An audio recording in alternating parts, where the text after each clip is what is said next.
शंख चक्रधारे। नाथो श्री जगन्नाथो मद्गुरु श्री जगत गुरु मदात्मा सर्वभूतात्मा तस्मै श्री गुरवे नमः। जय जगन्नाथ। मैं राजीव जगन्नाथ दास आज मैं पहली बार हिंदी में वीडियो करना जा रहा हूँ, क्योंकि बहुत लोगों ने बताया कि हिंदी में अगर आओ तो बहुत अच्छा होगा। तो आज के बारे में बताऊं कि जगन्नाथ पूजा के अवकाश वेश के बारे में।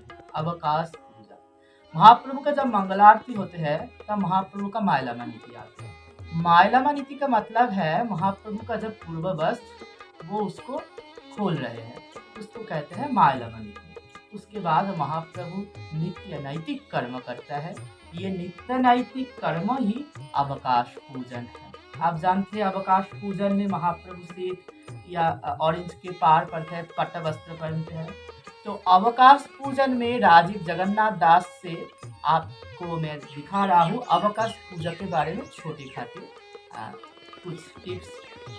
और उससे पहले अगर आपको वीडियो अच्छा लगा तो मेरे राजीव जगन्नाथ जो दास पेज है उसको सब्सक्राइब करेंगे, और उसके बाद उसका जो आइकन आता है जो बेल आइकन उसको भी आप प्रेस करेंगे।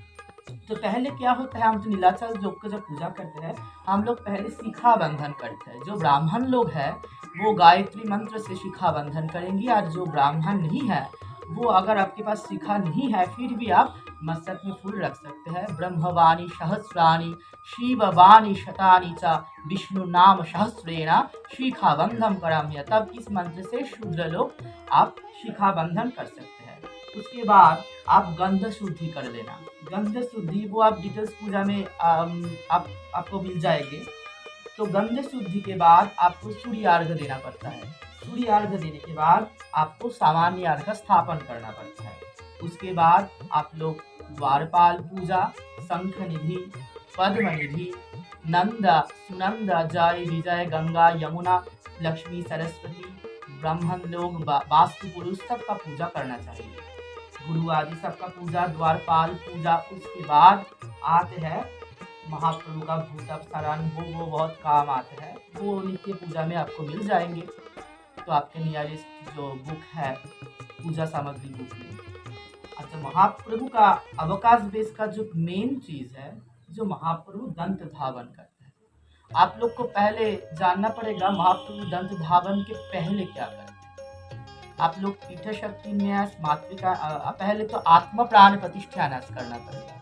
आत्म प्राण प्रतिष्ठा न्यास के बाद मातृका न्यास, करन्यास, अंगन्यास, अंतमातृका न्यास, बाह्य मातृका न्यास, संहार मातृका न्यास करना पड़ेगा। उसके बाद स्वासा प्रभु का, बलराम का अलग से, जगन्नाथ का अलग से, उन दोनों का एक ही है जेहेतु विष्णु है, और माँ का पीठ न्यास करना पड़ेगा। उसके बाद विश्वविन्यास, हर हर प्रभु का करन्यास अंगन्यास है। उसके बाद आते हैं महाप्रभु का ध्यान। ध्यान के बाद गुरु गणेश पंचदेवता इत्यादि का पूजन करना पड़ता है। उसके बाद फिर से ध्यान करना पड़ता है। और महाप्रभु का जो जो नीति होते हैं उसमें 3 करताल होते हैं। ये ताली क्यों होते हैं जानते हो? ये ताली करने से यहाँ का जो वायु है, वो पवन एयर है, वो किसी अलग जगह चल जाता है। यहाँ का दूषित वायु जाके शुद्ध वायु आता है, इसलिए 3 बार करताली करना पड़ता है। उसके बाद आता है धेनु मुद्रा। धेनु मतलब गो माता, उसके जो स्तन है उसके स्टाइल से अमृति मुद्रा भी ये कहते हैं। ये करने से मानना है कि वैदिक अनुसार कि ये अमृत के समान हो जाते हैं। तो महाप्रभु का सेवा होता है तो अमृत तो चाहिए ना, इसलिए आपका बाम हाथ का जो मध्यमा है और दाहिना हाथ का तर्जमा, हाँ, और ये जो बाम हाथ का तर्जनी है उसके साथ में दाहिना हाथ का मध्यमा, और ये जो अनामिका है बाम हाथ का उसके साथ दक्षिण हस्त का कनिष्ठ अंगुली, और बाम हस्त का जो कनिष्ठ है उसके साथ में बाम हाथ का जो कनिष्ठ है उसके साथ में दक्षिण हस्त का अनामिका, और बाम हस्त का जो अनामिका है दक्षिण हस्त का कनिष्ठ। देखो एक बार, ये गोमाता का जो स्तन है उसके तरह ही दिखते हैं। मैं फिर से बोल रहा हूँ, बाम हाथ का जो मध्यमा उसके साथ दान हाथ का तर्जनी, और बाम हाथ का वो अलग अलग सा होता है, मिक्स होता है, उसके साथ दक्षिण हस्त का तर्जनी। मध्यमा, वाम हाथ का तर्जनी, दक्षिण हस्त का मध्यमा, और वाम हस्त का अनामिका से दक्षिण हस्त का कनिष्ठा, और वाम हस्त का कनिष्ठ से दक्षिण हस्त का अनामिका को एक करके और वृद्धांगुष्ठ मिलित करके वो अमृतिकरण करना, यही अमृति मुद्रा है। ऐसे अगर करोगे तो अमृतिकरण नहीं है। वेद के अनुसार, तंत्र के अनुसार अगर आप भूल मुद्रा दिखाते हो तो आपको उसका हानि पहुंच सकते हैं। तो अमृतिकरण करना पड़ता है, और वो आप अवघुंटन भी कर सकते हो, ऐसे ऐसे दोनों हाथ से। ये एरिया बताता है कितना एरिया में है। आपके पास बहुत सारे भोग है तो आप बहुत सारी जगह में ऐसे घुमाना है। फिर उतना सारे एरिया को पता चलने के लिए अवघुंटन मुद्रा तर्जनी से होता है, ऐसे घुमाना पड़ता है। ठीक है, तो 2-3 ताली के बाद अमृतिकरणम, उसके बाद आते परमीकरणम। ये जो वृद्धा अंगुष्ठों को ऐसे पकड़ के परमीकरणम करना पड़ता है। तो पहले महाप्रभु को, जो आप सुबह जब उठते हो तो आपको आंखों में पानी देता है, तो ऐसे एक पत्रों में उसको पानी लेके महाप्रभु का मुख प्रक्षालन किया जाता है। उसके बाद फिर से ऐसे आचमन करने के बाद दंतमर्जन। तो दंतमर्जन कैसा होना चाहिए? पूरी के हिसाब से 12 अंगुली बकुल काष्ठ। नीम काष्ठ क्यों नहीं है? क्योंकि महाप्रभु साक्षात नीम वृक्ष है। तो नीम तो महाप्रभु साक्षात जगन्नाथ है, तो नीम से आप दातन नहीं करवाएंगे, बकुल वृक्ष से करवाएंगे। और घर में जो अगर छोटा विग्रह है तो आप प्रमाण माप, ये जो माप है इसको प्रमाण माप कहते हैं। इस माप का आप दंत मार्जन ले सकते हैं, या 8 अंगुली दंत मार्जन ले सकते हैं। उसके ऊपर वो चंदन और कर्पूर का लेप लगा के महाप्रभु को दंत मार्जन मंत्र से पूजा करना पड़ता है। उसके बाद फेस रिंस करना पड़ता है, या आचमनियम जलम। उसके बाद जीवा मार्जन। जीवा मार्जन के लिए जीवा मार्जनी मैं अभी लेकर नहीं आया, नीचे है, तो उससे जीवा मार्जनी आप लोग सारे देखा है। उसके बाद फिर से आचमन करना पड़ता है। उसके बाद ये पानी फेंक देना पड़ता है, उसको धीरे फिर से इसको धोकर उसमें दर्पण बिठाना पड़ता है। महाप्रभु का मुख्य हिसाब से दर्पण दिखाना पड़ता है। तो दर्पण ऐसे रख के, इस पूजा में घंटा की जरूरत नहीं है और विशेष अर्घ संस्थापन का भी जरूरत नहीं है। और आप जहाँ पर भी हो, महाप्रभु जहाँ पर भी बैठे, लेकिन ब्राह्मण ये पुजारी हर वक्त उत्तर दिशा या पूर्व दिशा के मुंह ही बैठेंगे, और ये कमंडलू का मुंह केवल उत्तर दिशा में ही रहेंगे।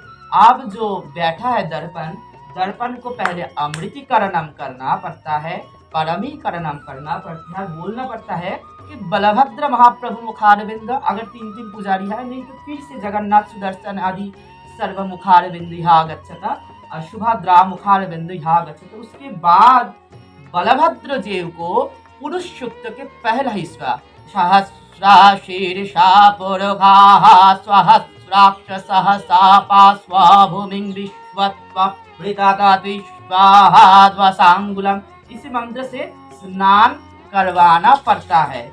या पंचामृत फिर से देना, पंचामृत शुद्धिकरण मंत्र भी आते हैं।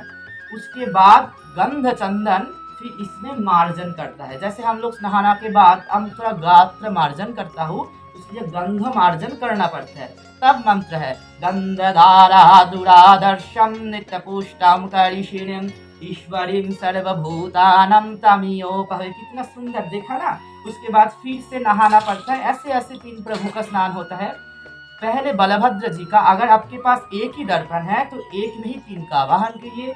बलराम को पुरुष सूक्त से, जगन्नाथ को श्री सूक्त से, और माँ सुभद्रा को देवी सूक्त से नहाना पड़ता है। और अगर आप डेली पूजा करते हो तो वो जो सूक्त का पहला लाइन जैसे पुरुष सूक्त का बोला, ऐसे श्री सूक्त का हिरण्यवर्णम हरिणीम सुवर्ण रजतस्वजाम, ऐसे मंत्र से। और देवी सूक्तों के लिए जो अहम रुद्रेर शोभित राम है, यही मंत्र से स्नान कर सकते हो। उसके बाद सरंग आवरण देवता इंद्रादि लोकपाल वज्रादि अस्त्र पूजा करने से पूजा छिद्रमस्तु जब समर्पण आप जो करना चाहते हैं वो कर सकते हैं।